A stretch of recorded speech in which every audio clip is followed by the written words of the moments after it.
Trisomy 21, also known as Down syndrome, is a genetic disorder that occurs during reproduction, where a fetus will have 3 copies of the 21st chromosome. This is one of the most common genetic disorders. The prevalence of Down syndrome is approximately 1 in 1,000 live births. Children born with trisomy 21 usually present with eyes that slant upward, small ears that may fold over slightly at the top, a small mouth, and a tongue that appears larger than normal. The nose may be small with flattened nasal bridge, and some may have a short neck, small hands, and short fingers. There is no treatment specifically for Down syndrome, but there are several important treatments for the complications of the condition. Newborns with Down syndrome are at a higher risk for congenital heart defects, hearing and vision loss, respiratory problems, childhood leukemia, and obesity. Congenital heart defects are common in individuals with Down syndrome. The high prevalence of congenital heart defects during infancy means that there is a need for regular follow-ups of repaired congenital heart defects throughout adulthood, as it may result in complications such as pulmonary hypertension, coronary artery disease, and chronic heart failure. These patients have an increased risk of vision impairments like crossed eyes and cataracts. Most visual problems can be improved with glasses, surgery, or other treatments, and a relationship with a pediatric ophthalmologist should begin within the first year of life. Earlier intervention, a systematic program of therapy, exercises, and activities designed to address developmental delays should begin shortly after birth and continue until age 3. The most common early intervention services for babies with Down syndrome are physical therapy, speech and language therapy, and occupational therapy. Down syndrome is the leading cause of intellectual disability. The degree of intellectual disability ranges from mild to moderate. They can do most things that any young child can do, such as talking, dressing, and toilet training, but they may do this later than other children.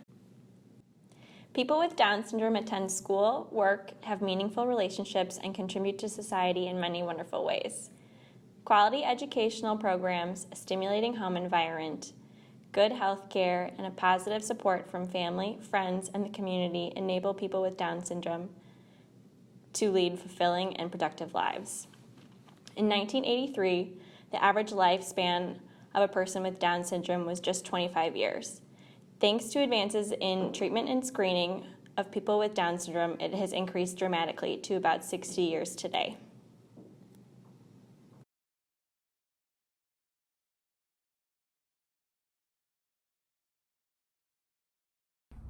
Come in. Hello, Tatiana. Hi, Dr. T, is it? Yes, it's great. How did you know? Your nameplate. Okay, how's Tommy doing? Tommy's okay. He's Yeah, good. the nurse said you both are doing well. Yeah. It was a nice checkup. Yes. Have a seat. Do you have any questions for Yes, me? actually I do. You do? I That's brought great. like a bunch of questions on my laptop, if you don't mind. Yeah, I don't mind. Yeah, ask away. So now that I know, now that I've been told that my child has Down syndrome, I'm just, going back and trying to think, what can I have done to prevent this, or is there anything that could have caused this?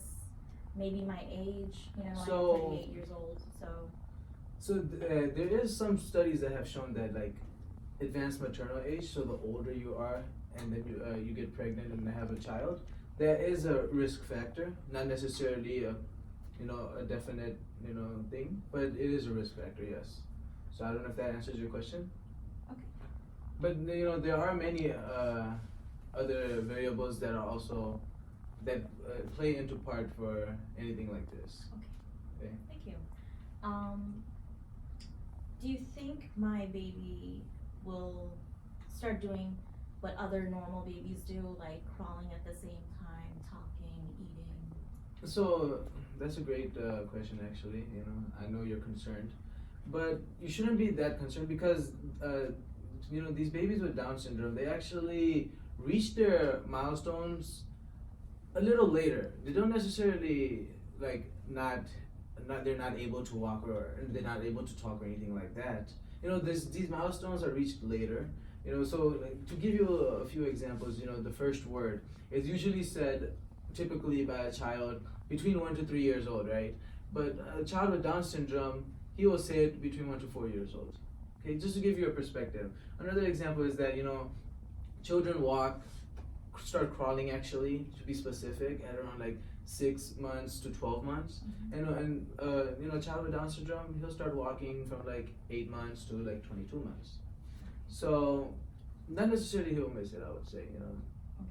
It's a great concern. One of the biggest problems I've been having, I've been having lots of trouble breastfeeding him. And Okay. he's just not getting enough, I feel. Am I doing something wrong? So there is a tendency for children with Down syndrome to not be able to normally breastfeed as a normal child because of different numerous factors that let me give you some examples, as in like these children with Down syndrome, they actually have low muscle tone, right? So they're not able to latch onto the nipple as a normal child would be able to, because their grasping onto the nipple is weaker, right? And also these babies also tend to fall asleep more quicker than other, so then you have to be aware of that. So while you're trying to breastfeed the child, breastfeed the little Tommy, you have to see that is he falling asleep, or try to keep him awake and try to keep him engaged, because then he'll be actually getting the nutrients.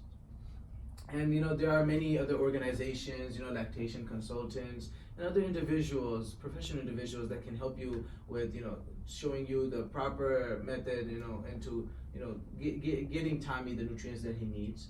And so I will share those with you, by the end of our appointment. We'll not let you go without giving you the proper resources that you deserve. Okay. What are some of the names of these resource or support Okay, groups? you want to know already, huh? Yeah, I do. Okay, makes sense though. So some actually resources are like National Down Syndrome Society. It is a 1-800 number. It's toll free. You don't have to pay any money. So I'll share that number with you, and I'll actually email you a pamphlet. Because we are trying to go green and not waste paper or anything like that. Our hospital is like one of the foundations of going green. That's one of our core things that we have built this hospital on. So Okay. actually, that's actually what we're gonna do. So, what can I be doing now to better my baby's development? So you can actually. That's a great question, because you seem like a concerned mother, and I appreciate that concern as your doctor. And what you want to do is you want to have early interventions of physical therapy, and other actually therapies like speech and language and things like this, which I'll share those resources with you. And you want to try to get these occupational therapy appointments scheduled as soon as possible, because there are resources out there. Now it's just a matter of you going out and getting them. Okay. And then are there other appointments I should be taking during, like caring for my child, of course? So actually, that is other appointments. Yes, you should actually be going to these appointments on a regular basis. Try to stay in touch with your pediatrician between until at least 3 years old of your child, and you should have these regular call visits. Because they are covered by insurance. It's just a matter of you coming in. So if that was one of your concerns, Yes, it is. I'm really concerned about the cost of all this therapy. So the evaluation is totally free. That is covered, and you won't have to pay a dime for that, right? And then the resource afterwards, so all these appointments, physical therapy, occupational therapy, speech and language, and all of these other appointments that are soon to follow after that, they are primarily going to be hopefully covered, through the insurance companies and the government and other subsidies, But the thing is that you might have to pay a little out of the pocket costs. Okay. But we will connect you to the best resource that we have to try to diminish the cost as much as possible. Okay. I think my next questions are related to health concerns. Mm-hmm. What health concerns am I expecting from something like this? So, children with Down syndrome, they actually are at higher risk for congenital heart defects, right? So that is one concern. And what we do to try to find these heart defects out is we actually go and do an echo, and we check for this. And if we find anything, then I will for sure, refer you to cardiologist. So I will need, your approval on, for this echo for your child. And this is going to be showing us, giving us a better picture of the care that will be required or that will be needed, for him, for Tommy, in the years to come, in the days to come, in the weeks to come, okay? And other things are that, they are at a higher risk for hearing and vision loss, and, some respiratory issues, some breathing problems and things of that nature. So, you will have to possibly get, just a visit in with the ENT that I know really well, and I'm sure that she will do great into assessing your child, and if he needs anything, then she'll provide it. Okay, and another thing is that children with Down syndrome, they are at higher risk of getting an infection. Oh. So you want to try to avoid, your child to try to avoid those who are sick. So if you have family members coming to visit or anything like that, if they have a fever or anything like that, they should always wash their hands, because that's the number one thing we should always do is wash our hands, right? This can prevent a lot of infections. So there's a couple of things, and I told you about the low muscle tone, right? Mm-hmm. So then this can actually cause some sleep issues. But if you notice anything whatsoever, you always bring it up to me, and then we would for sure definitely go on to assess it further with specialist or myself if I can be able to help you. Okay. You mentioned specialists. You mentioned ENTs. What other specialists am I looking for? Yeah, so ENT is like ear, nose, and throat. This specialist can actually help you with the hearing, vision loss, and anything else. If there's other issues that why the baby's not latching onto your nipple and getting the nutrients, then you can also see that for that reason. But if he's having breathing problems, that's when you go see the pulmonologist or anything like that, and cardiologist. After we do your echo, if we find anything abnormal, then you'll have to go see the cardiologist. And so these are some specialists, and the physical therapists, and the occupational therapists, they will help with, showing you, workarounds of how to live with, the diagnosis of Down syndrome, how to help you and your child live with that, and, make everything simple and easy for you. It shouldn't be anything confusing. I am sure that they'll show you the best practice that is out there. A lot of research has been done for this, and I'm sure you'll be benefiting greatly. Thank you. Yeah.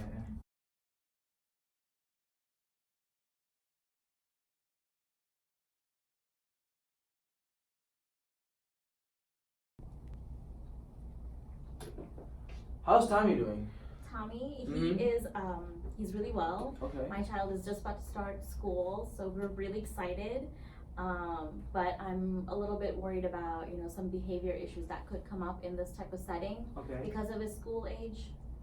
Yeah, so some behavioral concerns that I want to, let you be aware of is that they are known to wander off, run off, So you have to know that the most important thing is safety, So child safety is number one priority. So what you need is to have good locks and door alarms at home, and a plan written, for his education, so individualized educational plan, IEP. And then visual supports can help him, stop from leaving the house, a stop sign at the door or something like that, so then he will not wander off, This can all be a means of helping that. And then they are known to be stubborn, have oppositional behavior, and at times this oppositional behavior may be his way of communicating frustration. But it can also be a lack of understanding due to their communication language problems. So I want you to be aware of that. And let me know if you have any of these findings, okay? And then they might have attention problems. So individuals with Down syndrome, they can have ADHD. But they should be evaluated for attention span and impulsivity based on developmental age and not strictly chronological age, okay? And obsessive compulsive behaviors is another thing to be, aware of. And while the number of compulsive behaviors in children with Down syndrome is no different than in the typical children at the same mental age, the frequency and intensity of the behavior is often greater. okay? And autism spectrum disorder is seen in approximately 5 to 7% of individuals with Down syndrome. But then they are diagnosed with autism later in life, like around 6 to 8 years of age, you know. And they are also potential intervention strategies are the same for children with autism as, you know, the normal generalized population with autism. It is important for signs of autism to be identified as early as possible so that the interventions could be there, and then the appropriate therapeutic and educational services can be implemented. Okay? Thank you for that information. I was wondering about what I can do as his mother to make his experience better in school. I'm just scared that he might feel isolated and you know, being like this, it's so difficult to fit in when you're a kid. I understand. So social inclusion, you know, it is a critical issue for every student with disability. Not necessarily anything with Down syndrome, every student with disability has this, okay? So it is important to start inclusion as early as possible. So coursework needs to be appropriately facilitated, and peer-to-peer participation is often encouraged, okay? How can I approach this behavior issues with my child at home? So at home, if you see these behavioral issues arise, then you want to be able to rule out any medical problem that could be related to the behavior, okay? And you want to also consider emotional stresses at home. You know, decrease these stresses. School and work stresses, homework is a stress, you know? This may impact behavior, okay? So work with professional individuals like psychologists, behavioral pediatricians, counselors. Work with these individuals, you know, and then they should be able to help guide your care, okay? And medications may be indicated in a particular case, you know, ADHD or autism, so be aware of that also, okay? Okay. I'm concerned how much of a financial undertaking this could potentially be. I know he's young now, but I'm wondering what other, you know, financial considerations I need to take. So good news is that current studies have found that since health insurance covers most of the costs, parents raising a child with Down syndrome have few extra medical expenses as compared to raising a child without Down syndrome. So, wow, yeah. That's really good. Interesting, Thank right? you. Yeah.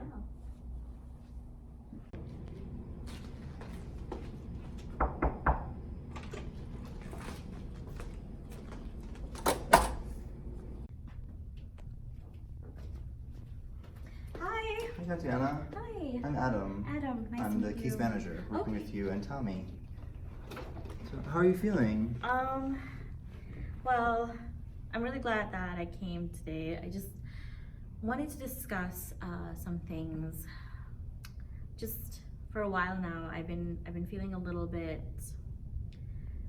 down. I love my son, but sometimes I do get upset or angry, sometimes for no reason.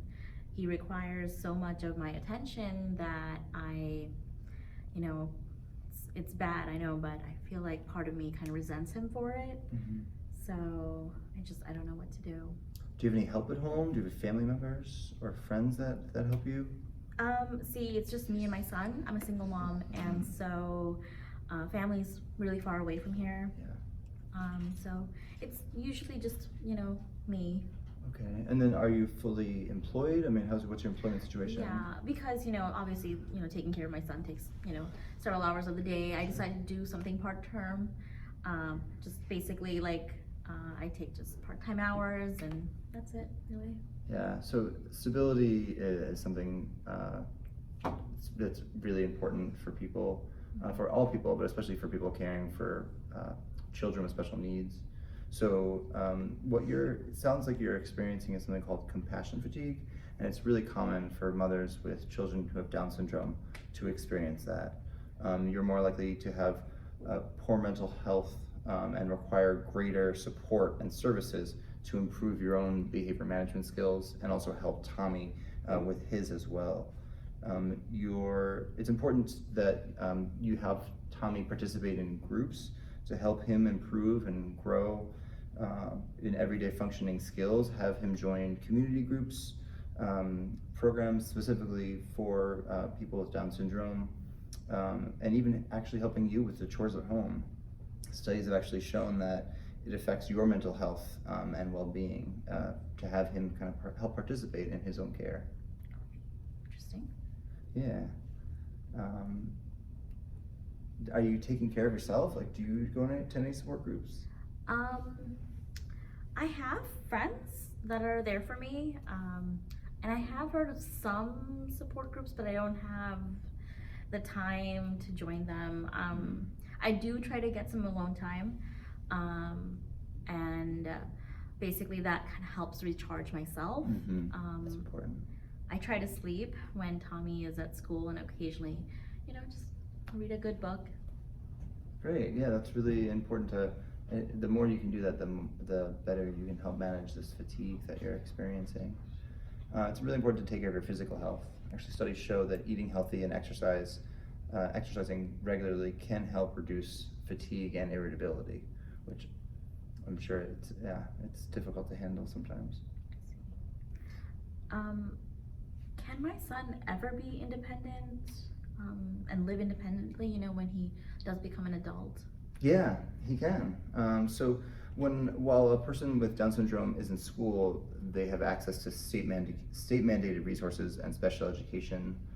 They age out of programs at 21, so whenever he can either graduate at a normal schedule or he can stay in until he's 21. So after that, resources can be difficult to coordinate, and the responsibility will be on you to help set that up. But we can work together and find places where Tommy can live, maybe a group home, and other organizations that can help him get into job training programs and skills to help him build a life that is independent.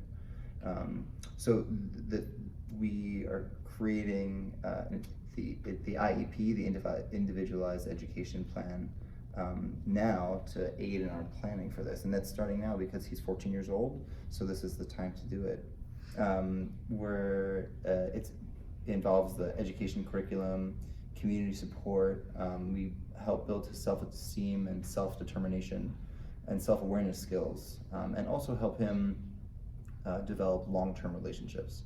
As he gets older, the transition outcomes change, and they're geared more towards his independence and personal growth, while we incorporate family values and cultural and personal priorities that he identifies.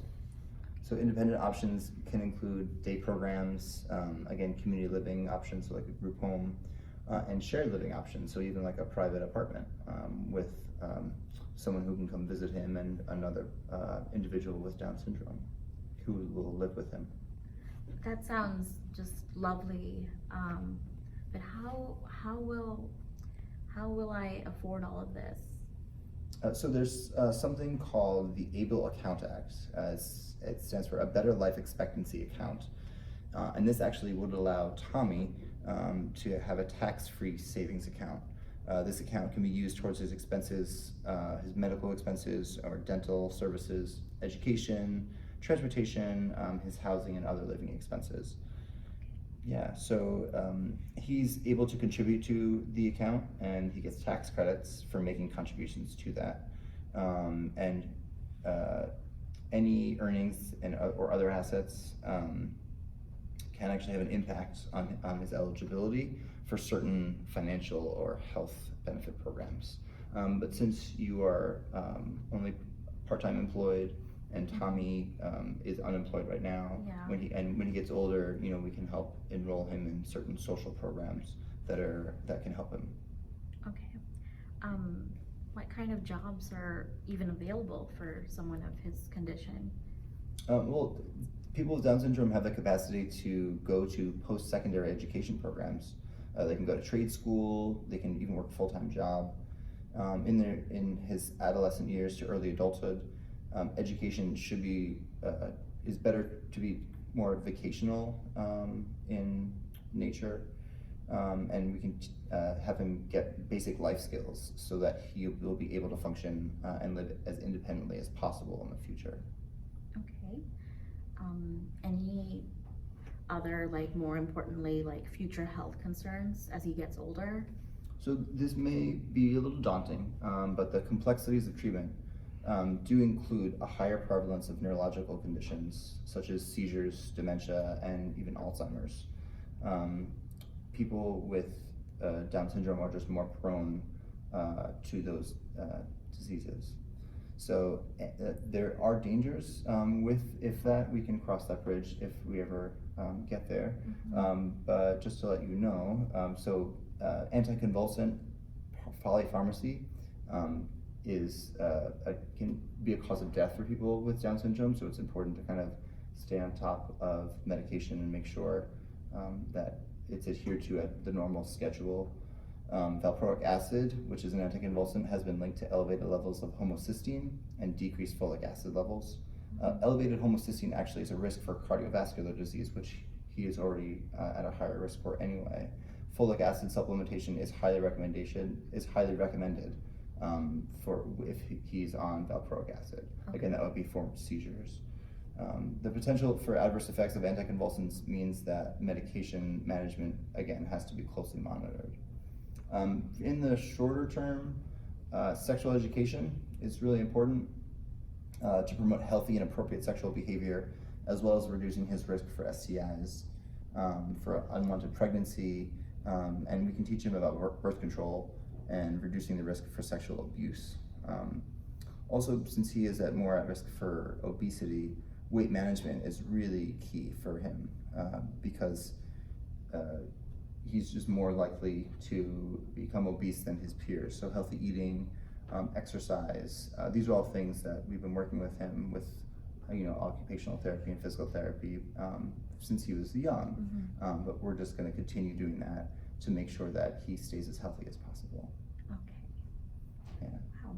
That really shows a lot of what his future potential could be. Yeah, I mean, he's not limited by Down syndrome at all. He's going to live a thriving and healthy life. Okay. Thank you. You're very welcome. Yeah.